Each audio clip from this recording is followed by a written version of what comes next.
hello, and welcome to the show. This is episode 24 of the Life of Gaming podcast. My name is Jamie, and I'll be your captain on this cruise of video game awesomeness. And you all know my co-host, the shield knight to my shovel knight, Mr. Josh Brandt. I'm the girl then. That's right. Yeah, you are my defense. You protect me, sir. There we go. I can live with that. Right. But dude, James, you crack me up every time you say, "Welcome to the Life of Gaming podcast." You change it up every time, and every time I'm just laughing deep down inside. That's good to know, sir. Thank you. Yeah, you're welcome. But you know what's crazy, man? This is the last episode of our summer game series. I don't know how we did it. Wow, how we get through 10 episodes. 10 flipping episodes. It flies That's by, amazing. man. It's crazy. Yeah, and they were all good games too. I know. We left over some for next year, so I'm ready to go. Awesome. And so, I mean, is there anything exciting going on in your life this week, man? Anything new? Anything happening?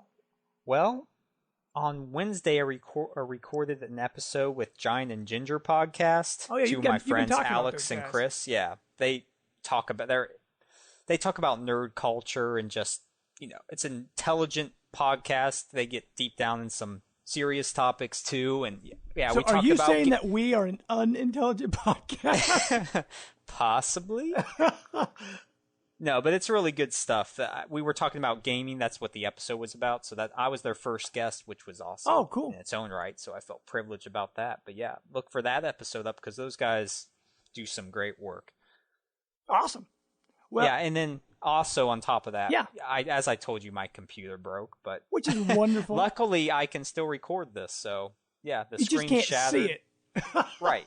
I just can't see anything. I'm looking at my big screen TV here like an idiot looking up at it. But it works. Well, so. Yeah, it works. You do what you got to do. Right. But every once in a while, you guys know we bring on another person onto our podcast, my brother-in-law, Matt. Matt, how you doing tonight, man? Hey there. Doing good. It's been a few weeks. That's right. How's the teaching going? It's going good. I've gotten into the school year a little bit, and it's pretty fun so far. It's third year, so I'm pretty much settled in and know what I'm doing, and cool. It's pretty nice. It took 3 years, and now you finally know what's going on. It's good. It's good. Cool. Well, and actually, Brant, you were talking about first guests. And our first guest is actually back here tonight for his third show. Third appearance. Which is pretty exciting. Oh, my goodness. Mr. Nintendo himself, the Geek Guru, the Amiibo Bandito, Bobby. You should not say that. I felt like, wow. Amiibo I felt like Apollo Creed, like in the Rocky movies, where they're like rattling off all these nicknames before they actually announcing. What is up, fellas? Not much, hey, man. How are what's things up? going? Hey, man. Good. Things are very good. I'm happy to be back. It's kind of exciting. I'll leave it at that for the moment. How about that? Sure. Well, let us know what's going on with the podcast, man. I mean, you got all sorts of stuff going on now. Yeah, man. We are staying busy. You know what though? Before we get into that, there were some shots thrown at me a few weeks ago, and I just kind of wanted to rebuttal that stuff, but I can't remember the names of the people that talk trash. Like, they're so insignificant to me that I don't even know where they are. And the amazing thing is, like, you got people that are talking nonsense, and the fact of the matter is I was the first. That's right. And that's all that matters. People always look at the best and the first and the number one and want to emulate that. Right. So if they're behind me looking back or looking forward and trying to catch up, I'm looking over my shoulder right now, guys, and waving at you and saying bye-bye. I'm not worried about it. You guys can do whatever you got to do. And then, the sad thing is this is the bad thing. They were so jealous of me that they got Brant to actually go in and assassinate me in Minecraft, and literally, dude, you got to go into that me. story. Oh, that's hilarious! Tell us about. I have no idea about this. What happened? Okay, so I'm playing Minecraft, and I'm way away from my house, and I'm just mining, and I'm just doing stuff, and I leave my game open. Okay. Because Toby will pop in from occasion, and a couple of his friends from the UK, they'll pop in from occasion, and we'll play together and stuff. And so all of a sudden, I see Minus the Brant pop in, and I'm like, I didn't even realize that Josh plays, cool. Minecraft. So I'm Everybody like, plays Minecraft. I realize that now. Yeah.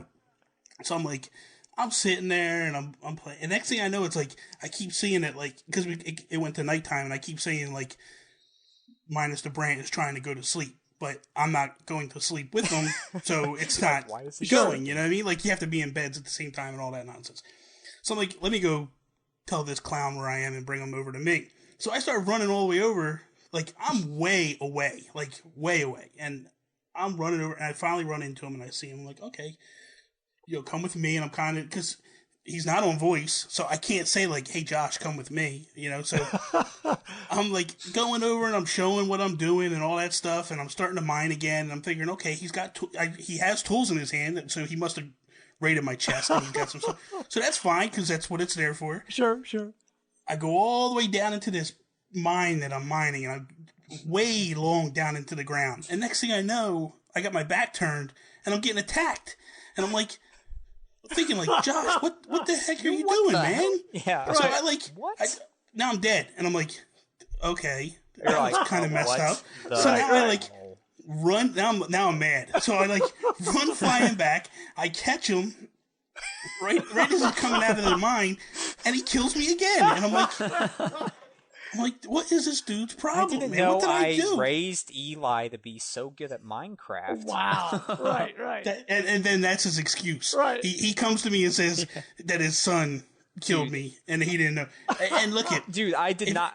It's funny because Eli was describing it. He's like, I went into this world where there's this guy and I killed him and I took his stuff. I'm like, what is going on? So I went downstairs and I checked and it said Bobby Comics. And I'm like, oh. So I feel like Rob and them guys put him up to that, and he came and assassinated me because, I was just like, I am so sorry, Bobby. That is hilarious. Oh man. But all joking aside, we're all serious. It's cool that they took their shots. They can have fun with that. That's good. I can take it. Sure.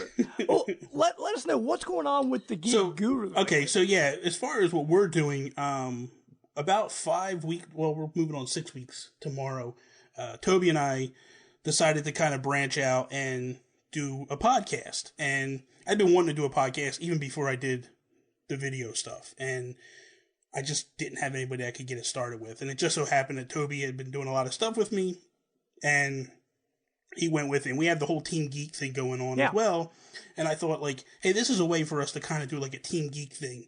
So Toby and I were going to take on the mainstay. We'd be there every single week. And then once a month we would bring on Alan and then Mark as well. Trying to get Colin on and some other people that are within, my wife and Karina, Toby's wife, and Scott. But, it was we kind of felt like it was a way to bring it together, so to speak. So we've been doing that for, like I said, this week will be the 6th week. Last week we had Image and Form on, which was awesome. That's a really good show, man. Yeah, it was a great show. That one to me, that was I was shocked that they agreed to come on. It actually was where they asked me. I'm in their ambassador group. Yeah. So, basically we were talking one day and they said, what are you guys doing? And I said, I'm going to go play, I think I said Minecraft or Grand Theft Auto, and then I'm going to record a podcast. And they said to me, if you're ever looking for guests, let us know. So I messaged them privately and I was like, hey man, I'm down if you guys are down. And they're like, give us a time and a date. And it was right before Gamescom. And they said, give us a couple dates and we'll get back to you. And I didn't hear anything for about a week, and I was like, maybe they forgot about it or whatever. And then when they got back from Gamescom, they hit me up and they were like, let's do it. I said, I'm down. So that's awesome, that was a lot of fun. It was. And you've grown a really good relationship with them too. I mean, they're really cool guys. Very good. Very good. They're actually in, Julius, he joined our Geek Guru Facebook group. And, that's awesome. Nice. Yeah, so it's really cool. It's good to have, it's almost the crazy thing is we did the podcast. Podcast was about an hour and a half long. We actually talked for about 2 hours, the four of us. And then Brian, who owns Image and Form, he stepped aside and said, I got to go. Mm-hmm. Julius, me, and Toby stayed on for like another hour talking, and then Toby left, and then me and Julius stayed on for like another 2-3 hours just talking, and it was just like, this is nuts. Like, it was a lot of fun. Cool. You know, it's got a lot of tidbits out of all that stuff, but some stuff I can't even talk about. So. You got the inside scoop, man. Yeah, I got some scoop stuff, and I'm not even allowed to talk about it. I'm like, oh, this is horrible. Awesome. But, you know, I'm so glad you're doing the podcast though now, because I'm not able to on my commutes, not able to watch YouTube or listen to it or whatever. Yeah. So now it's just great. I can just pop on your podcast and listen. Yeah, it's a lot of fun. I love it. So see, who knew coming on as a guest onto our show would inspire you to such greatness? Listen, here he goes. Right, He's right. gonna, you know Here what? we go. Here comes James. He's gonna take his shots. He's gonna, you know. He's gonna try and take all the credit. See, Yeah, you, exactly, you wouldn't want to exactly. come on for any other reason, man. You enjoy it. You keep telling yourself that. I will. Well, as you know, Bobby, from listening to last week's show, we've kind of changed things up a little bit on the podcast. Yes. And we've moved our, what you've been playing section to the top. So I guess we'll start with you, man. What have you been gaming lately? I know you mentioned Minecraft. Is there anything else you've been playing? Yeah, I actually just bought Destiny tonight, so I just before the show started, I was tinkering with that just a little bit. Rogue's Legacy. I bought that yesterday morning, and that game is like, that's hard, man. That's like, I'm losing people So left and right. rewarding. It's, you know what? I'm learning it all. I'm trying to figure it out. Like, unfortunately, it's like, that's the only downfall to some of the indie games that come out is like, you don't get instruction booklets, or there's not a lot of, how-to with it. Sure. And, but I know with this game's been out for a while, so I know I can go find some stuff, but it just takes a little bit to get it ironed out. But, and the only other thing I've been playing other than that is, Mother 3. I'm still digging away at that, and so that's it. That's So jealous. Dude, that game is amazing. Seriously. And what are you playing it on again? I'm playing it on my DS Lite. Oh, okay. I bought a Game Boy Advance.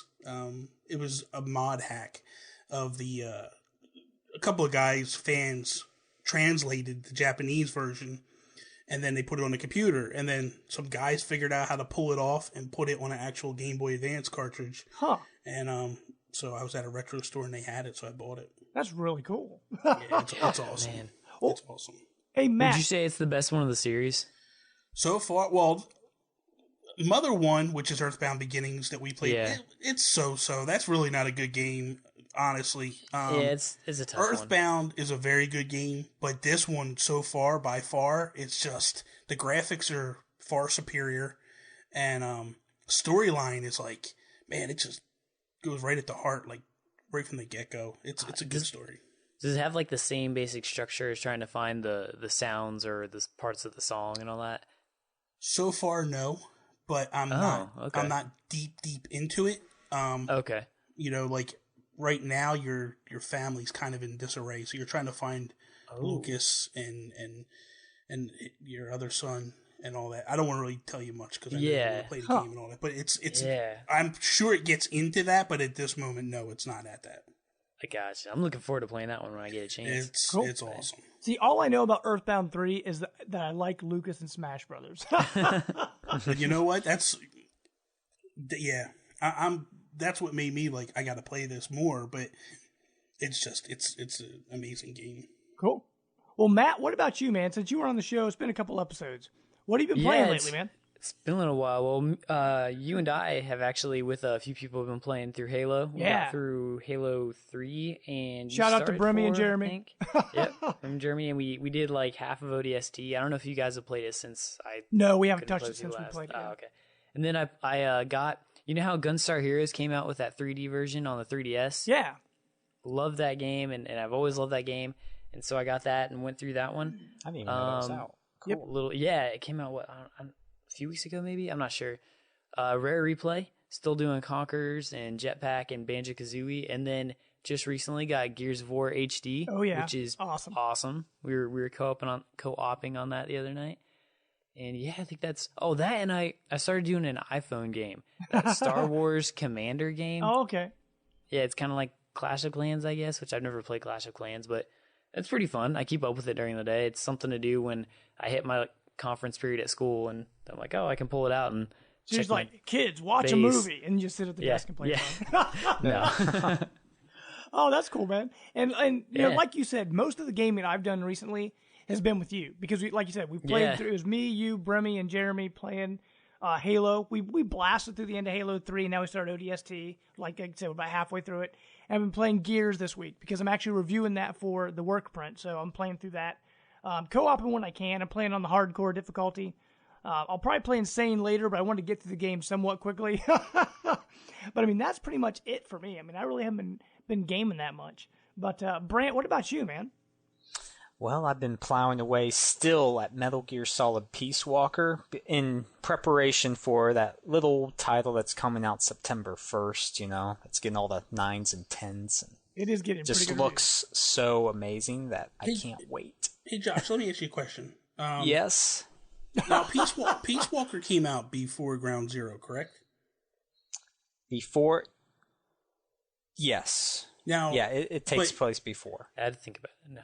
But story-wise, or gameplay-wise, is Phantom Pain supposed to be more like Peace Walker or more like Ground Zeroes? Do you know? It's pretty much meshing both. It's going to combine the open worldness of the Ground Zeroes with Peace Walker, how you take things to Mother Base, and you're sort of building your base. I hear from the early reviews of Metal Gear Solid Phantom Pain is that the story takes sort of more of a backseat compared to other Metal Gears. So in that essence, it's going to be more like Peace Walker because the story's not front and center there. That game's based on missions that you just accomplish. So no hour-long cutscenes? Yes, I don't believe there'll be any. That's actually, I'm looking forward to that because I thought the story was just getting to the point of ridiculousness, which it was awesome in its own sense, but see, because I played the original one on the PS1, and then I dabbled with 2 on the PS2. Then Snake Eater I actually bought on the 3DS, and it's horrible because it's like these cutscenes, like Matt said, these cutscenes are forever. And I was like, I'm done. I shut it off. I'm like, I want to play the game, not watch movies. Right. You know, if you haven't had the chance, I think about getting into the Phantom Pain though, because I hear it doesn't take from like the other Metal Gear Solid games. Well, I pre-ordered I'm getting my names mixed up now. I pre-ordered Phantom Pain already, and then last month PlayStation Plus gave away Ground Zeroes for free, so I downloaded it. But it's a beast, man. Like I don't know. I gotta see really if you're having a hard time with it, then I mean that's what the Phantom Pain's generally going to be like. I think, like Ground Zeroes. It's not good. See, I actually have Ground Zeroes downloaded too because it was free this month on Xbox One, and I haven't even touched it. Man, play it. Yeah, I'm gonna have to push through and give it a shot. Give it a serious shot. Yeah. Just I didn't get that one. I've only played like one Metal Gear, and it was out of my league. So. Oh yeah. It's not for everyone, but I think this newest title will be the platinum defining game that everyone should own. I think it'll be the truly next gen. Those game are big words. Everybody's talking about. Yeah, just from I think this one sounds like it's more like it was built for next gen. Sure. Like this one was one of the first true games that were built on this platform and all this stuff, and I think it's gonna be epic. I'm going with it regardless. I'm gonna buy it regardless. Sure. I'll push through one. Well, it's on 360 and PS3 too, right? Yeah, it is. That's what I thought. Which I was really confused about. I mean, this game sounds so epic that I don't see how those systems can handle. They must be cutting something back, right? They got to be cutting a lot back. It doesn't make sense. Yeah, sure. Yeah. If it's anything like Middle-earth: Shadow of Mordor, then you're not going to want to play it on past gen systems. Oh yeah, I hear the past gen one was really bad.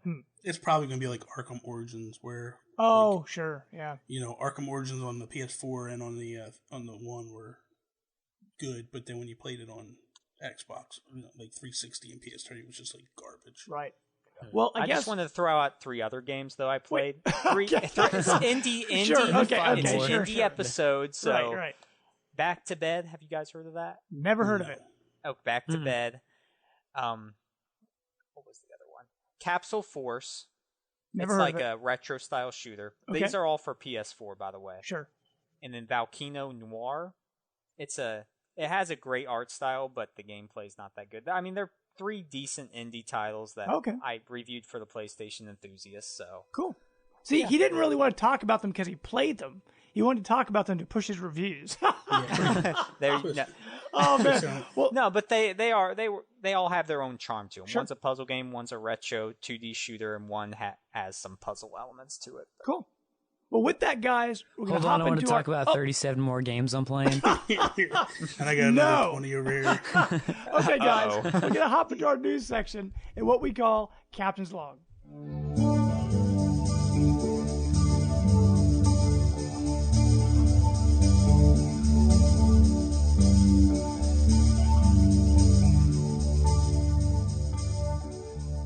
Okay, guys, I mean, we're changing the news a little bit.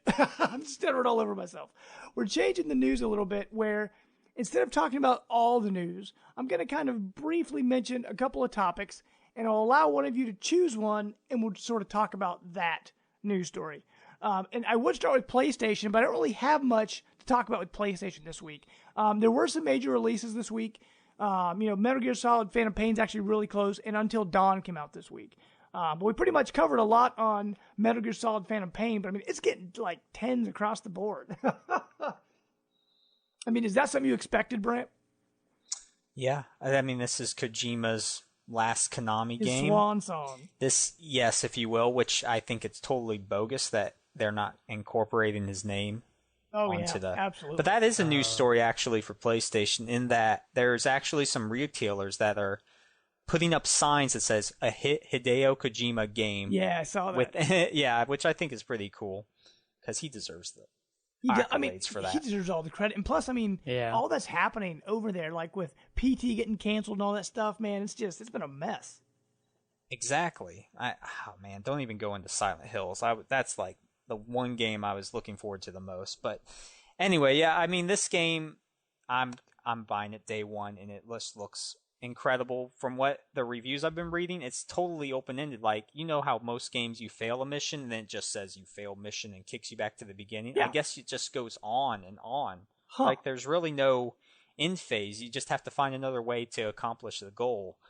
And yeah, it's truly what this gen needs to be. That's really cool. Yeah. But for me, I've dabbled in like pretty much every Metal Gear game, and I haven't been hooked on one of them. Like, I've tried. So even the one on 3DS, I played it for a little bit. I played some of Metal Gear Solid 4 when I first got my PS3. Well, I guess not first when I got it, but when that came out.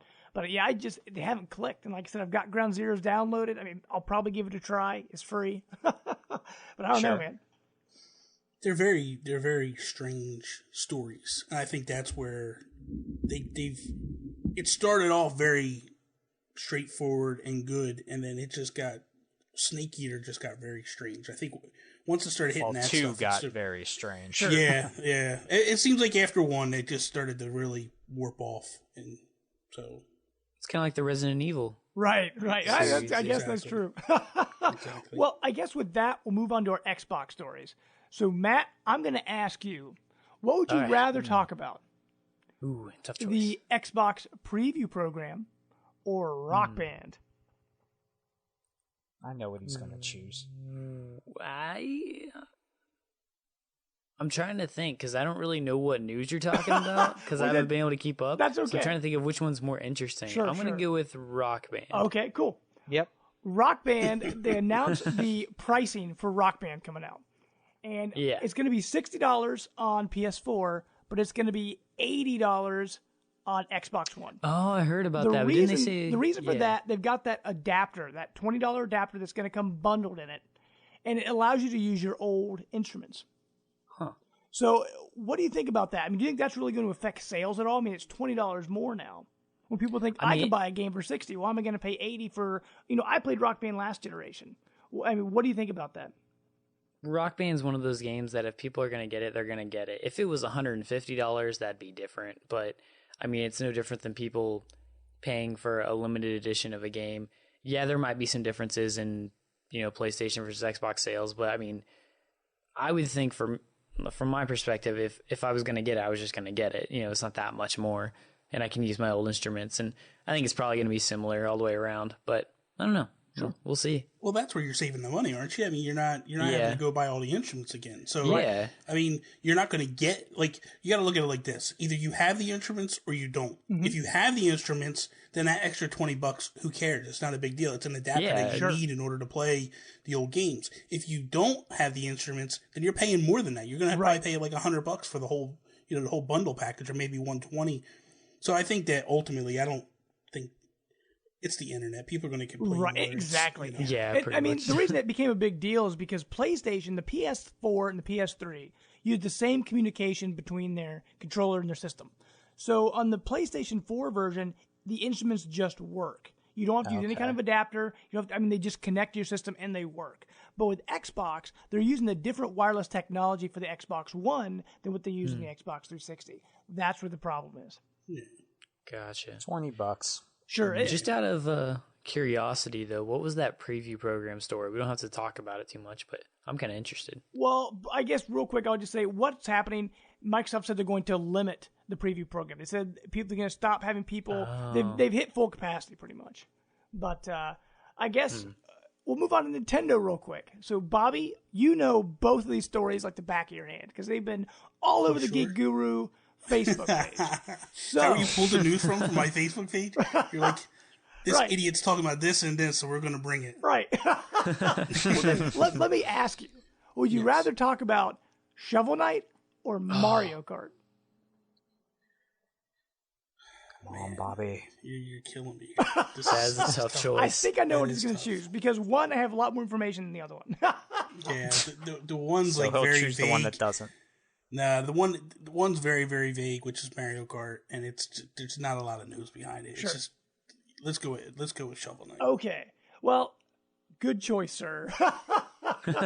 A lot is happening with Shovel Knight. They've announced a lot of things. First, I guess there's more multi-platform news, but Plague of Shadows, the new DLC coming to Shovel Knight, is free, and it's coming to all versions. If you have it on Wii U or Xbox or PS4 or anything like that, you're going to get this DLC. And they released a new trailer for it, and it looks awesome. Yeah, it looks amazing. It really does. I mean, to my understanding, I think you're playing through the main campaign again, only this time it's Plague Knight. Yes. And so now you're going to throw his potions and all this stuff. Well, and what's funny is when you go into certain areas, they kick you out. They don't let you in there. That's hilarious. When you go into the towns where you would go buy weapons and all that stuff, in the original, as Shovel Knight, they won't let you in there now. They run you out. So it's because you're a villain, it's a totally different aspect in this one. I mean, it just looks so good. And the fact that they're giving it away for free is awesome. It's so cool. Yeah, it's amazing. Did any of you guys get to try the Battletoads DLC for that? It's really good. I mean, and I know with the PlayStation version, both Josh and Bobby have PS4, so they got Kratos. Yeah. But Battletoads, one thing with Battletoads though, Microsoft is really pushing it because they put them in Shovel Knight. They're on the Rare Replay collection. They're going to be in Killer Instinct. They're all over the place. Yeah. It's only a matter of time before they put out a Battletoads game. Exactly. They should pretty soon. Yeah. But the other big news that's more Nintendo-centric, they announced... Well, it's been on the internet, swirling around in the internet landscape for a while. Yeah, it started last week. Last week, there was a game company in Spain that leaked, that basically was told, or what they told people was that Nintendo told them that Shovel Knight is getting an Amiibo. Exactly. And they created a placeholder utilizing old fan imaging, like fan art, like What If type thing. And that fan art basically came from when Shovel Knight people were pushing for Shovel Knight to be voted for in the Smash ballot. So when they wanted people to vote for Shovel Knight to get into Smash, some guy said this would be awesome if he got voted in, because this is what a mock-up of an Amiibo would look like with the packaging and all. Right. The store in Japan grabbed it, puts it up, and the internet explodes, but everybody's saying it's fake because, right. And then, and I actually talked with the guys at Image Inform last week, and I brought it up in that, that was part of what we were talking about last week. And, they were excited. They were like, listen, we hope it's true, because if it's true, that opens the door for other indie. Absolutely. Amiibos and things like that. And so they were all excited. And then I actually, yesterday, Game in the UK. Game in the UK, they posted a tweet, and then they pulled it down really fast because they realized they weren't supposed to. But, the internet is like, I'm just going to grab it and share it everywhere. So even though it was only up for like a split second, it was over. It was too late. Yeah. It was everywhere. And it said that it was coming out in November, and that it's going to work with the Wii U version and the 3DS version of Shovel Knight. In the Wii U version, it's actually adding co-op mode, which is pretty cool. So you'll have two Shovel Knights playing at the same time. And the 3DS version is going to add a special challenge mode. So each version of the game is going to have some kind of functionality with the Amiibo. And they also said that it is going to work in future Yacht Club games and additional games. So people are kind of hoping it might be Smash Brothers.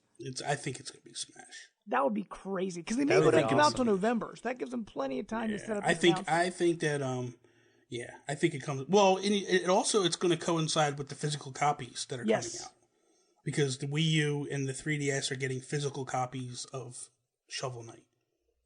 So that's just on Wii U and 3DS that are getting physical copies? Just on those two, okay. Just on those two, because it sold like gangbusters on those systems. So they kind of wanted to, and truthfully, their feeling is like Nintendo invited them in and helped them get up and running and doing all this stuff. So they want to give back to Nintendo a little bit. So, and I believe, if I'm not mistaken, like that, those DLC packs are hitting Nintendo platforms first. Oh, okay. Yeah. So and see, that's the only game I've ever kickstarted, and it was totally worth it. I mean, that game is so good. I have it on Wii U, and I rebought an Xbox One for the Battletoads content, but just playing through it again, that game, it feels like an old school like NES game, but it has like that modern feel to it. It's just awesome. It's just. But you know something? Plus, it's.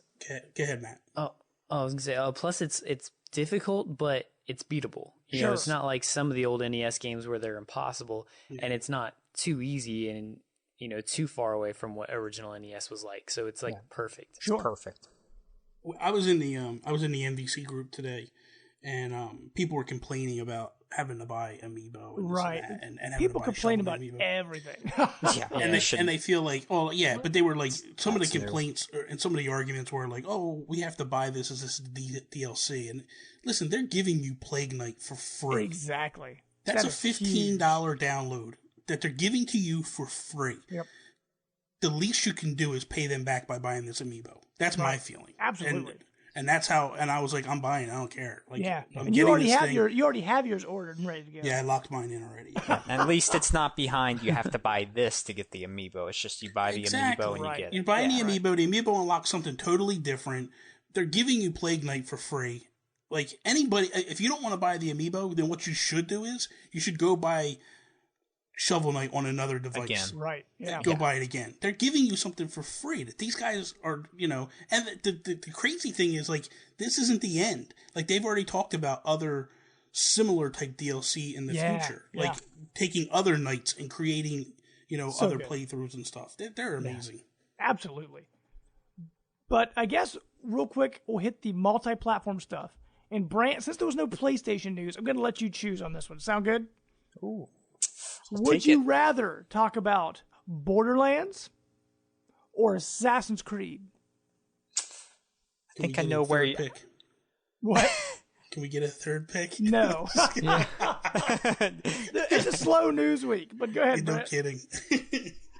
I think I know where you're going with the Assassin's Creed, so I'll go Borderlands. Oh, okay. Oh, yeah. Now, I'm just going to say both of these were movie stories, but they're video game related. Yeah, and we talked about Borderlands last week. So. Right, absolutely. And both games were on our Summer Game Series, so we picked some pretty good ones. But today they announced Borderlands. There's going to be a Borderlands movie on the way. It's going to be made by Lionsgate, and it's going to be directed by Avi and Ari Arad, I believe. and they came out and said that this Borderlands movie, I'll just quote it. The Borderlands games don't pull any punches, and we'll make the movie with the same in-your-face attitude that has made the series a blockbuster mega franchise. So it sounds to me like what they're going to do, like, Mad Max was like super big this summer. Brant, you saw it and loved it, right? Yeah, well, it was pretty good. I think people overhyped it, but I thought it was still pretty good. In my mind, I think what they're going to do, they're going to take Mad Max and put like a Borderlands kind of shine on it and put that humor in there. That would be awesome. I would totally go see that. Like, I don't know how else they're going to do it, because Borderlands is like this crazy, zany first-person shooter, Yeah, I think they should hire the game's writer. Absolutely. As, like, the script, because, I mean, that script is great as it is, and I hope they don't... Yeah. I just hope they nail it. The humor has to be there. Sure. I mean... And even... Oh, go ahead, Matt. I was going to say, even if they do, like, kind of an off story and not really follow the story of like Handsome Jack or anything, like the Telltale game has proven that in that universe you can do a lot of different stories and still make them really interesting. Absolutely. Yeah, that's what I was going to bring up. The Telltale games are nothing like the other Borderlands games, but it still feels like the Borderlands universe. And if they can nail that feel in the movies, it's going to be awesome. And they have to have Tiny Tina in it. Yes. Yeah. All those characters, maybe they'll throw Shades in there, who knows. I mean, it's going to be... Shades the dude who's really creepy and speaks through the microphone. Yeah, he was the one that was in the Pirate DLC. Yeah, that's right. He's also in Telltale games, yeah. Yeah. But honestly, like, video games haven't really translated to movies very well. Exactly. But prior to that, comic books didn't. And now comic books have exploded. Hollywood needs to look at what worked with comic books, and that was bringing in the comic book writers, the creators, to help make these movies. Right. It's got to be the same thing. And that's why I think that, like, the only one that's doing it right so far is Sony and Naughty Dog with The Last of Us, because they have, Druckmann and them working on the movie, so that to me is, or they're not really making the movie at this point, but they're in the pre-stages, but they're involved in it. And that, if you want it to work, that's what you got to do. You got to bring these guys in that actually know the characters and make it work. Otherwise, you're going to have stuff like Batman and Robin with bat nipples. You had to bring the bat nipples in. Right. That's Bobby's favorite part. I can't contain myself when it comes on.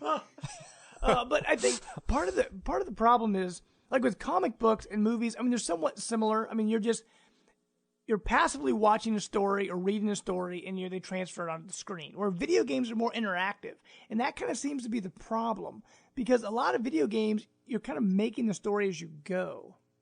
So no matter what you throw on the screen, people aren't going to agree with it. It depends. I mean, like, a lot of games have very structured stories. The Uncharted series could translate well to a movie because that's a very structured story, and Halo is a structured story, and it's right. And I'm surprised both of those failed, because it didn't seem like they would be that hard, other than maybe the cost of all the effects and everything. Halo cost quite a didn't seem like it didn't seem like it would be that hard to translate it though as a well structured story for a movie. Maybe, I don't know, Borderlands still is pretty.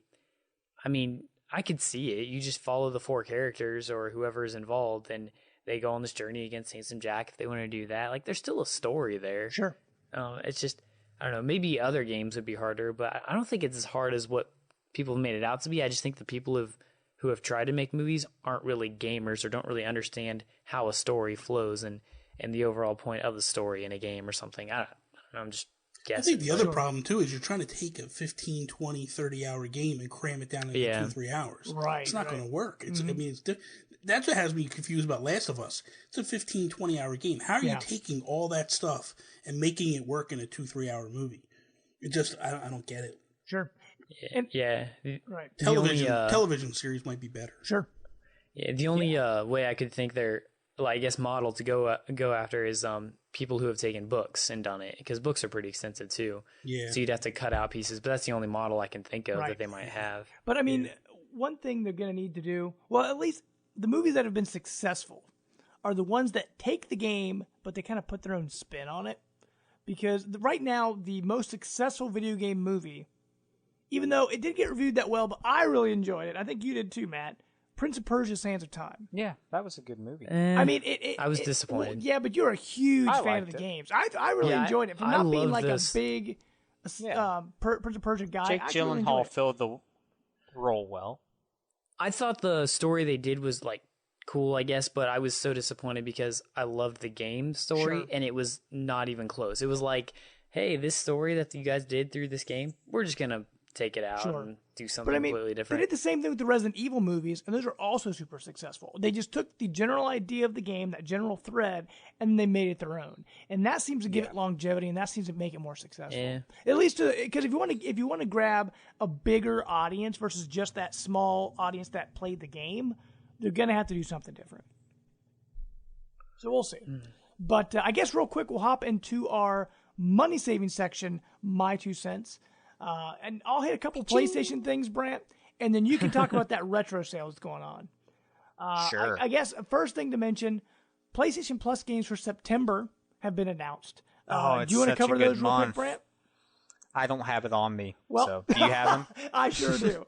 Okay. From PlayStation 4, we've got Grown Home, Super Time Force. That won the That's right. That won the voting. Pick your game. Yeah. So which I'm fine with that, but I wish that a certain other title would have won. Zombie Vikings? Whatever. Yeah. Well, did they ever announce what happened with the other games that didn't win? Is there anything They're special going to happening? be discounted. Did they say how much? I don't know how much. I'm hoping it's below $10, though. Okay. That'd be nice. Cool. But they also had Super Time Force. And then one that's going to be on PS3 and PS4 is Teslagrad, which I adore that game. That game is so good. I bought it on my Wii U when it first came out and played through it. And I was actually talking about it with you, Bobby, the other day. And just talking about it, I'm like, I totally want to play this game again. So I might pull it out and go through it again. It's kind of like a Metroid kind of game where you gain powers as you go and you have to backtrack to do stuff. I gotta check that out. So good. Brant, you have to play it. You bought it and you haven't played it yet. I know. I do that a lot. So it's a really good fall game. It just playing through it, it just feels like a fall game. Maybe I think it came out in October of last year. Maybe that's why I have that connection. But being fall again, I'm totally ready to play through it again. But on PlayStation 3, the Twisted Metal reboot is the one that's going to be on PlayStation 3 for the month. And then on Vita, La Mulana EX, is that I think that's how you say that? And Zeo Drifter. Looks pretty cool. From what I've seen of it. Gotcha. Like it's retro style Metrovania type of game. So. Cool.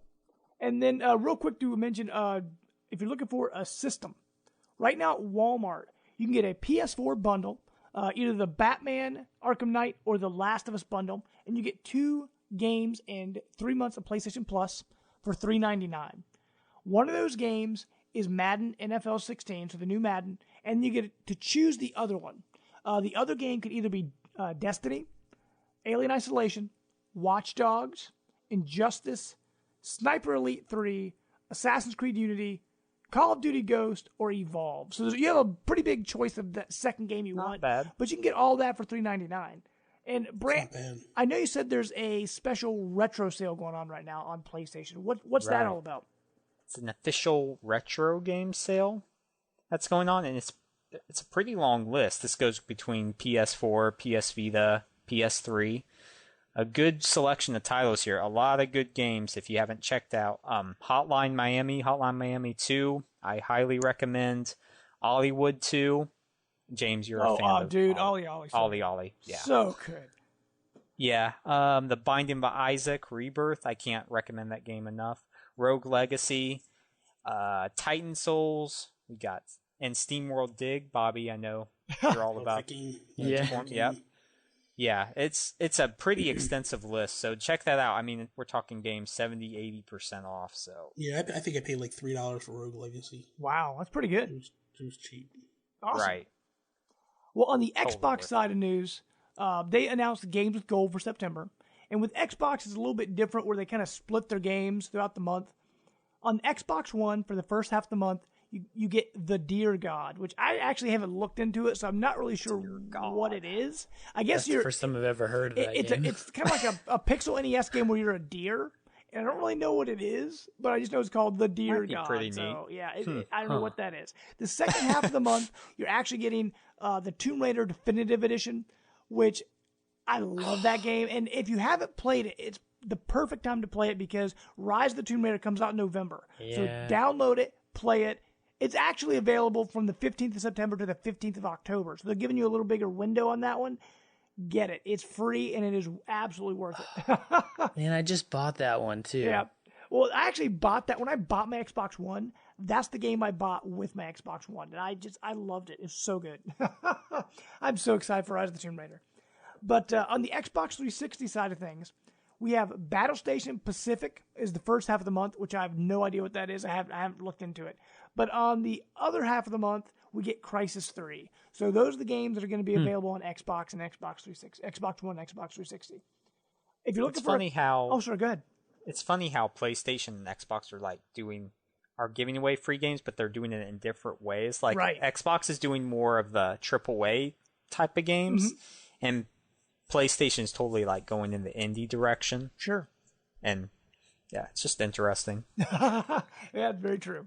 If you're looking for a console, if you want an Xbox One, right now you can get the Xbox One bundle. It comes with the game, a second controller, and one other game with it for $350 at Walmart. The games you could choose from, you can either get Destiny, Evolve, Minecraft, DMC Devil May Cry, that remaster they did, or Sniper Elite 3. So you get one of those games, a second controller, and an Xbox One bundle with another game for $350. So that's not too bad. Yeah. No. On the Nintendo side, there's normally not that much. We normally bring this up when we talk about Nintendo. Through Nintendo's website, you can get a refurbished Wii U with Mario 3D World and Nintendo Land for $225. They actually added something onto that now. You can actually upgrade 3D World to Wind Waker HD instead, and it's $235. So for $10 more, if you'd rather have Wind Waker instead of Super Mario 3D World, you can get that instead. Also, beginning August 30th, so just in a couple days here, the Nintendo 2DS is dropping down to $99. So if you want to play, like if you don't care about the 3D and you want a cheaper handheld and still play all the 3DS games, you can get a 2DS for only $99. Hopefully that's making way for the 3DS. The new 3DS, like the new 3DS model. Hopefully that's what that means. Sure. And so we'll see. I mean, a lot of strange happenings are going on at Nintendo now. They haven't had a Direct in a while, and they've kind of been quiet and hush-hush and all this NX stuff, and we're hearing the leaks all over the place, and all these patents are going off, and it's a very weird time. They've been probably trying to reorganize since Iwata's death. Sure. Yeah, I think they're just trying to figure out which... Well, they have to name a president, and once they name the president, then I think they'll get going where they need to go. Sure. And, I mean... all that has to do, well, a lot of that comes back to that Mario Kart DLC we didn't talk about that's possible in October. If that is true, they've got to have a Direct soon. At least you'd think so. Because I don't know if did you see the new Super Mario Maker video they showed off, Bobby? Where it was like a 7 or 8 minute video that showed you what Mario Maker was, and it showed you all these different features in it, and like a guy talked over it. To me, that felt like it was supposed to be a Direct. Yeah. And then when when what happened with Iwata, they decided just to turn it into this short little video. It totally felt like it was supposed to be a Direct. I put a video up, I believe, yesterday, and there was a couple of things that I talked about, and one was I totally expected at least 2 Nintendo Directs by now. Sure. Normally, past history is they do E3, and then a couple weeks coming out of E3, they do a Direct, and that's right around the time when Iwata passed away. So it's understandable why the Direct never hit. And then by now you got like Mario Maker coming out, you got Xenoblade, like that timeline that they put out the other day. Yeah, they made no sense.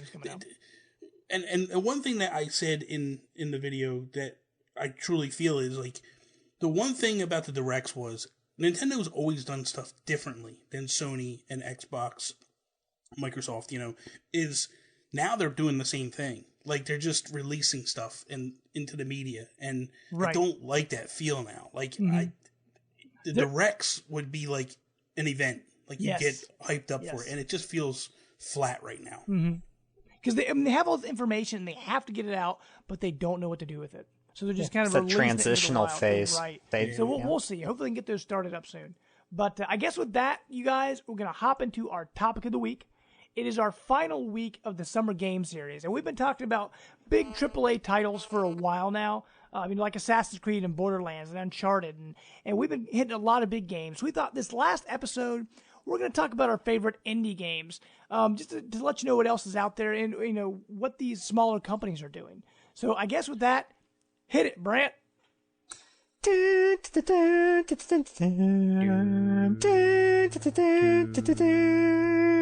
I think that's Shovel Knight.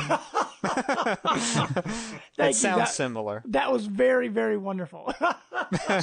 Glad I could serenade your ears. Thank you. That hasn't gotten any better since episode 1. I'm just telling you. That's why he made his own sound clips. Yeah. Everybody always turns off the show right there.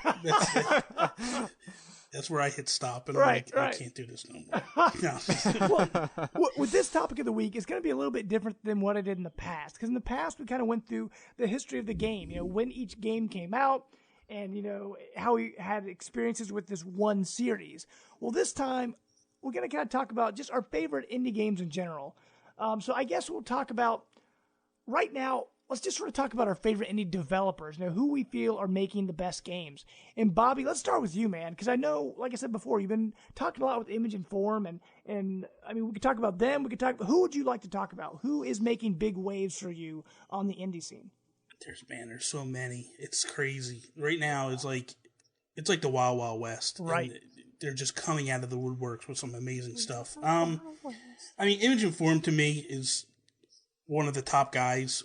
By hands down. Yacht Club obviously absolutely is hands down. I feel like the one that's starting to come out of nowhere and really is impressing me is Zoink Games. Oh yeah, absolutely. Sticking to the Man is so good. But Zombie Vikings, man, and Toby and I did a first impressions video. They gave us a demo and we played. Toby played it, and then I went back and we did commentary over top of it. And I was in such awe of this game. Like, at what point, I said this last week, I said it during the first impressions, at what point do we stop calling these guys indie developers and just start calling them developers? Like, just call them games, yeah. They're game developers. I understand, like, to me, indie developer is like two guys in a garage that make Pong. That type of game. Right. These guys are making top high-quality games. And when you play Zombie Vikings, I'm telling you, this game is gorgeous. The soundtrack's amazing. The voice acting is awesome. Yeah. Like, the art direction is top-notch. Like, these guys really, really have it together. And, I can't speak highly enough about Zoink Games. Like, they really got it together. Them, Image and Form, Yacht Club, Renegade Kid, they would probably be my top. Cool. The top tiers. And the interesting thing about indie games right now, I think part of the reason they're thriving is we used to have that middle group of game companies where they wouldn't make big AAA titles, but they weren't making small stuff. They were kind of making the the B games, I guess you could say. And a lot of those companies they've fallen out, they've fallen through, they've gone bankrupt. And so these indie games have had this great opportunity to fill that space. And most of these indie games, they're like $10, $15. They're not like a full price game, but a lot of them are like these really cool. They offer you full game. Right. And like there's these really cool kind of throwback to like great arcade games and like remind you of NES things like Shovel Knight.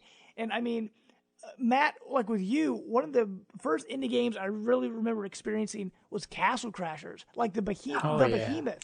Like they make such awesome stuff. The first game with the Behemoth I played was Alien Hominid. And it was back before it was ever on consoles. It was like a browser game. Like, it was crazy. It was like a Flash browser game. And it was so good. And then I remember it came to 360. Like, it just blew my mind. These companies, they're starting out small. And, like, they're making these awesome games. Brant, what about you, man? Are there any developers right now that are kind of, shining, in your opinion? Well, first of all, I just want to piggyback off what you're saying. Indie is the way to go. And I think Sony is really pushing this forward.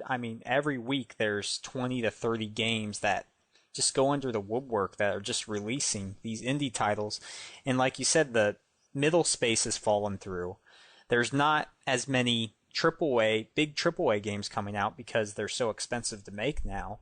So they're filling the space with these indie games, and most of them are good, decent to good, Sure. if you enjoy that style. And then there's a few that are great every month. So the gaming space is just alive and well and thriving right now. Well, let me ask you real quick. You said there's like 30 games or whatever coming out every week. Do you feel like some of them are getting overshadowed, though? I mean, is it too much of a good thing where all these developers are releasing their games and no one's playing them because there's just so many of them? And it could be. Like I said, working at the PlayStation Enthusiast, I've gotten free download codes for all these types of indie games. And yeah, a few of them, I mean, like Galax Z, I would have never given that game a shot, but I played it, and it's one of my favorite indie games ever released. I mean, yeah, I believe some of them get overshadowed, but the good ones always come to the forefront. You're going to find out about them one way or another. Sure. But as far as my favorite developer right now, I would say Supergiant Games. Okay. They make Bastion. They did Transistor. I can't wait until their next game. I mean, those guys are just so skilled at what they do, and those games are just so much fun. Cool. I mean, Matt, what about you? Is there any particular indie developer or game that's kind of really sticking out to you right now? See, the difficult thing with that is you ask right now. Sure. What right about now, the past? I've had. How about that? I was gonna say right now, like there's a lot of games that I'm still waiting on Behemoth's next game because I love Castle Pit People, Crashers. man. And They just love released a Pit trailer People, for it. yeah. It's gonna be awesome. I mean, I loved Shovel Knight. That game was absolutely amazing. Play Dead, the guys who did Limbo, and they got Inside coming out. That one looks really great. Yeah, I forgot about that. Yeah. Twisted Pixel, I liked what they did for a while. I mean, I guess I never played that Loco Cycle. I heard it was pretty bad, but before that, I liked what they were doing. Explosion Man. But I would say, Explosion Man. I would say one that I kind of miss, and they've kind of made a comeback with kind of a remake of their original game, and they're pushing forward, is actually a PlayStation mainly developer, but now they're multi-platform. It's Oddworld Inhabitants. Oh, okay. Okay. I love the Abe's Odyssey and Abe's Exodus. Those are two of my favorite games of all time. And I played a little bit of Munch's Odyssey and a little bit of Stranger's Wrath, and those were pretty fun too. But I guess the New and Tasty, which I love that, came out for pretty much all systems on PlayStation first, but then later. And that's it's a remake of the first one, but it's awesome. And then I'm just excited to see if they either remake Exodus or go along with that style. Like I love those games. Sure. Now, I haven't got to play as many indies as you guys have, but I love those. Awesome. I mean, one you guys haven't mentioned yet, I'll bring up, Klei Entertainment. I love Klei Entertainment. They were the guys that made Shank last generation, and honestly, thinking about that game, I 100%ed every achievement in that game. I remember I used to brag about this, Brent. You used to think it was hilarious. Always. They had this big chart that showed how many people 100%ed that game and beat it on the hardest difficulty. 1%. I was like, yes! I was part of that. Your 1%. moment of glory. That was right. That was my bragging rights. And like Shank 2, and they made Mark of the Ninja. And recently, they had Don't Starve. That I am so hooked on that game. I absolutely love Don't Starve. I mean, it's randomly generated. It's just about survival. See how long you can survive, and you have to get all these resources and put them together to build things, kind of like a Minecraft kind of way. But it has this really cool, kind of like hand drawn, like paper. It's a really unique art style. Yeah, it kind of reminds me it's like if Tim Burton made a video game. But I absolutely love Klei Entertainment. The other Way Forward makes. I mean, they made Mighty Switch Force. Is it the DuckTales? Yeah, they did DuckTales. They did Mighty yeah. Switch Force. Okay. They made the Shantae games. Like there are Way Forward is awesome. Yeah, they're good too. But hey, Jamie, what was the company that did the Death Spank series? Oh, that was one series I loved I can't last remember. generation. Tim Schafer, did he have a hand? was in it that? Double Fine? Could have I been. really can't remember. Might have been. I Double forgot Fine's about another Death one. Spank. Death Spank is so good. And the weird thing with Double Fine is I feel like Bobby was talking about before, they're kind of that weird line between indie and not indie. Because, I mean, they made, like, Psychonauts and stuff like that, but recently they've done Costume Quest? Yeah, the Costume Quest, and they had... that adventure game. Yeah, what was that called? I can't remember what that's called. Oh, man. It was Just a came two-parter, out. had Elijah Wood in it. What was that called? Oh, my gosh, our listeners are probably yelling at us right now.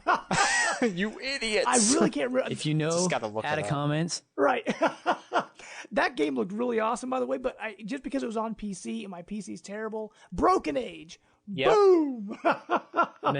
But yeah, that game looked really awesome. But with them, like sometimes they're making games with bigger companies, and then other times they're making like these little small games. So they're kind of like on the fence there. But one thing they've done recently, I believe with Broken Age they did this, and I talked about earlier with Shovel Knight, Kickstarter. Kickstarter has opened so many doors for these smaller games because Shovel Knight may have never gotten made if it wasn't Kickstarted. And like I said before, I was very proud to kickstart that, and I love that game, and I got to see all the development behind it. And in games like Playtonic making Ukulele coming out, that game never would have happened without Kickstarter. I mean, what do you guys think of this Kickstarter movement where instead of these smaller companies going to bigger companies, they're going to the fans? They're saying, if you guys want it, let us know. I mean, Bobby, what do you think about this kind of Kickstarter movement that's going on? I like Kickstarter. I liked it originally when it started off. I think it's starting to get tainted a little bit, recent history, with the whole Sony thing. And then even finding out, like, Inafune, when they did Mighty Number 9, but then they tried to come back with the second game, and it didn't really do anything at all. And it got backed. And then... Oh, yeah, right. That people started actually taking away their kickstart, like, that type of stuff just leaves a bad taste in my mouth. Like, if it's guys like Yacht Club that need help, then I'm all for it. But guys like, that are doing like Bloodstain, like that's already has backing. Like, sure, stay away from Kickstarter. Like, you don't, just because you're trying to prove that you have a following or whatever, like if someone wants to back you and wants to fund you, then they just do it and leave the Kickstarter alone. Kickstarters, I think, are for people that really need the help. Sure. That wouldn't get like Yacht Club, like Inafune's first foray, Mighty Number 9. That wouldn't have probably gone to any system. Like, you need help on the first go around. Mm-hmm. Don't come back after you just blew it up and made a boatload of money off of Mighty Number 9 to go back to Kickstarter. Like, you don't need to go back to Kickstarter. Like, you can go to a developer now and go, look, people want my games. Do you want it or not? Do it. Yeah, exactly. Do it or don't. Like, it's annoying. It gets annoying at that part. Sure. I totally agree, Bobby. I think Kickstarter, even in the name itself, it's supposed to kickstart you almost in the sense of starting your career or getting you that initial push. But it's not a place where star power is supposed to come back and then draw all the money. Like, I think if you have star power, you're going to find your backing. If you've already got a history, it's just not the place for you, and I think it's being abused. So I definitely agree. Yeah, I mean, listen. You guys know, hands down, I love Image and Form. Absolutely. If Image and Form decided like their next game to kickstart it, I honestly would look at them and go, "Are you guys nuts? Like, what are you doing? You don't need Kickstarter. This makes no sense. You guys made 2 great games. Like, why do you need Kickstarter at this point? Like, so to me, that's where I'm drawing the line with it. It's like, if you've got successful hits, Mighty Number 9, you don't need to go back to the well. Like, move on. You've done what you've done. Move along. So, yeah, exactly like Matt's saying. It's to get you started. It's for the guys that need help, and that's for the most part. It's being abused. Yep. Sure. Absolutely. Because we're not touching on Shenmue. Come on. Really? Yeah. Really? We had many conversations about that. That was unnecessary. I don't think it's as bad as James put it, but it's still... It's pretty bad. Brant, listen, when you basically... Listen, I'm a newly acquired Sony fanboy. I love my PlayStation 4 to the hilt. That's right. But when you're sitting there, you bring these guys out at E3 and you rave about how great they are, and you believe in what they're doing, and this, that, the other. Oh, by the way, we're starting off their Kickstarter today. 3, really? 2, that should have 1. finished with, hey, we're going to back them. Not this nonsense that they did. And I know people are excited for it, and I'm not trying to rain on that. But at the end of the day, like, come on. That made no sense at all. Either you back them or you don't. Sure. Well, I guess another thing with this whole indie scene, and Bob, you've had a lot of experience with this, I feel like there's a lot more fan interaction with these smaller teams, these smaller games, than a lot of those big companies. Because a lot of those big companies, you try to shoot them a tweet or whatever, and you just get like this PR stuff back in your face. Where I feel like a lot of these smaller games, like Image and Form and like Zoink Games and things like that, they actually respond to you. And you feel like they're building this community. And I just find that really cool. Yes. Well, because honestly, it's no different than what we're doing with the Geek Guru Facebook group. You know what I mean? Sure. Like, I'm bringing my fans right to me. I'm playing games with my fans, the people that are watching my videos and listen to my podcasts and all that stuff. Like, it's what you want to do. You know, you build a friendship and it grows hype. Like, look at Image and Forms talks to me. They send me, they respond to my tweets, things like that. Like, it's grown to the point where, like, anything they need, I'm going to try to help them to do it, you know? And it's the same thing with Zoink and 13 AM and all these guys, like, all these different companies. Like, that's what the big dogs don't realize, is that, like, you've disconnected yourself so much that that's where the smaller groups are getting picked up, because people feel like, you know, when someone takes the time to acknowledge you, it makes you feel good, you know what I mean? So when someone, you know, like, I sent a tweet out yesterday talking about the Amiibo, about the Shovel Knight Amiibo. Yeah.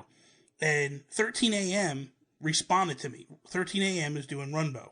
And they responded and they were like, oh, this is awesome, and we're the perfect game for a bunch of Amiibos to come. Mm-hmm. Like, because they're basically pulling all these indie games in. Which is awesome, yeah. That's amazing. That's just awesome. And one thing I remember from your show, though, is when they said that the indie developers are kind of like, they're one big group. They're almost like a family. They all talk to each other. They're all working together. Yeah, they all talk together. They all work, and they're working together. Like, Rusty from SteamWorld Dig is going to be in the new Mutant Mudds game. Yeah. And, you know, like, Shovel Knight and the wrestlers from Guacamelee, I think it's Juan is the one guy. Is the Drinkbox. That's another one we've got to talk about. Yeah, Drinkbox. Yeah.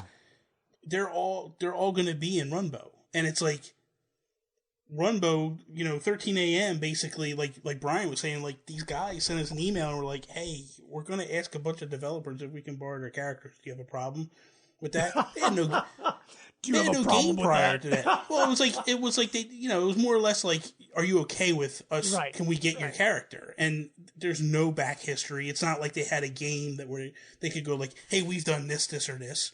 And every developer was like, okay, go for it. And Toby brought it up, and Toby was like, you know, if that was like Nintendo and Capcom, like, it would take forever to get to that point, because you know, all these contracts and all this legal nonsense getting roped up into it, and these guys are just like, sure, go have at it, you know, knock yourself out. And it's just, they're working together. It's amazing, like, just to see the stuff. And that's, and like you said in that podcast, that's what Brian and Julia said, like, we don't get to see the behind the scenes stuff, but they're talking every day with each other and figuring out it. It's similar to, James, it's similar to what we're all doing with the podcasting. Absolutely. You know what I mean? Like, me and you talk all the time. Yeah. You know, and we're like, hey, maybe we should do this. And me and Mark talk all the time. And it's like, if I see something that can help Mark out, then I send it his way. And I'm like, hey, jump on this. You know, and vice versa. If he sees something that can help me, he tells me, like, go look into this. Sure. You know, it's what's happening. It's you got to help each other in order to grow. Yeah. Right, exactly. Absolutely. I mean, this is kind of like the future of the industry. I feel like as these companies grow, and these smaller companies, these younger teams, I mean, as they grow in the video game industry, this is where it's going to go. I mean, it's going to be this more open community kind of thing versus these, you know, guys in suits controlling the money, controlling, you know, who says what. But I mean, also in the day and age of the internet that we're in now, everything spreads like wildfire anyway. It's really hard to keep a secret. And so what a lot of these indie developers are doing, they're letting us behind the curtain on what they're making as they make it. And that's actually really, really cool. But I guess to sort of cap off our indie talk, Brant, let's start with you, man. What would you say is your favorite indie game that you can think of right now? Favorite indie game, man. That is a tough question, but I'm going to go with one of my most recent ones. Okay. One that I've been just going back to time and time again. N++. Okay. It was promoted on the PS Store recently, and oh my gosh, I love that game so much. It is intense platforming. The soundtrack is amazing. It controls beautiful. It's everything I wanted in an indie game. And there's thousands of levels you can play. the possibilities are endless. People are still making levels, and it's a game you can keep coming back to. And I highly recommend, Bobby, if you haven't played it yet, to get it. No, I haven't. I gotta check it out. It's a 4-player online game. You can get other people to play co-op. It's the full package.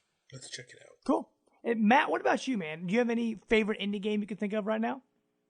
Oh, I mean, you know me, I like to sneak in more than one when I give me a top, and I'm going to say Shovel Knight / Castle Crashers / Journey. Okay. Cool. What was that? What are you trying to pull a Brant? Right. Yeah. Well, I mean, I guess for me, since you guys already brought up Shovel Knight and some other ones, I'm going to go with what I actually talked about earlier in the show, Tesla Grad from Rain Games. That game, just playing it, it left such an impression on me from the art style and the gameplay. Like the whole time I was playing it, just the music and the boss fights, I just had a smile on my face the whole time. And especially with it being free right now on PlayStation, you absolutely have to check it out. I adore that game, and I'm honestly probably going to play it again. And if I pull a Matt, I would also probably say Don't Starve. I have it on Wii U. It just came out on Xbox One. I might actually buy it again. I just, like I said, I just really like Klei Entertainment and the games they're making. I'd like to support them, and I just really love Don't Starve. I mean, they added the Giants edition, and now they're adding more DLC where now you can get in a boat and travel to different islands. So the game is already randomly generated, but to randomly generate more islands on top of that, oh my gosh, I can't wait. It's like Minecraft. Right. But what about you, Bobby? I mean, favorite indie Listen, game? I got a list. I'm just going to rattle them off real quick, all right? Go Seriously. for it. Go for it. Boom. SteamWorld Dig, obviously. I played SteamWorld Heist. I love that game. I cannot wait for it. Mutant Mudds, amazing game. Very challenging, very difficult. I love that game. Shovel Knight, I don't need to say more. Zombie Vikings, Right. amazing game. Seriously. It's a shame it didn't win the vote, but it's going to be awesome. You really need to get it. Adventures of Pip. I love this game. That game is awesome. Didn't that just come out? Yeah, it just came out. It has Greg Miller in it. Did it? Adventures of Pip? I saw like something on a Facebook group page. It showed Greg Miller. I think he makes like a random appearance somewhere. Maybe. I was really interested in that one. I just haven't got. Yeah, that's when we started like yet. a pixel, and you kind of like grow. Yeah, she starts a pixel, Yeah. and you grow to like a 8-bit, and then you grow to like a 16-bit character.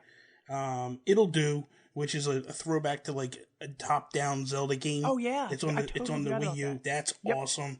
And then we're gonna wrap it up with Guacamelee. Like, Cool. Oh yeah, them games are awesome. essential play. You know, I haven't got to play Guacamelee. That's the one of that that list you guys are saying. Never actually got to play that one. Metroidvania game, awesome. Seriously, like it's combat. like you look at that game and it's straight up. They have the Chozos in it. Like they steal, so they don't steal, but they like borrow, Right. like homages to all the Yes. Metroid stuff and Mega Man And the posters they have on the walls. It looks Yeah. incredible Really too. cool. It's a throwback amazing. to every retro game. Yeah, it's amazing. Cool. I mean, another one I want to add, but I totally forgot the name of the company.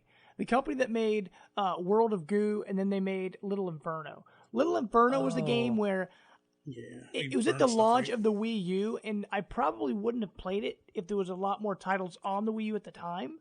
But I remember I really enjoyed playing World of Goo on my Wii, and so I'm like, I'm going to check out Little Inferno. And that game, it's just a puzzle game. That's all it is. But it kind of has this commentary over it, because you're stuck in your house and all you can do is burn everything you have, and how the game ends, the way the story goes, it's just really cool. I can't remember what the next game, they just announced the next game they're doing. I wish I could remember what that company was called, but that's another really good company to keep an eye out for. Quick shout out Sure. to Hotline Miami 1 and 2.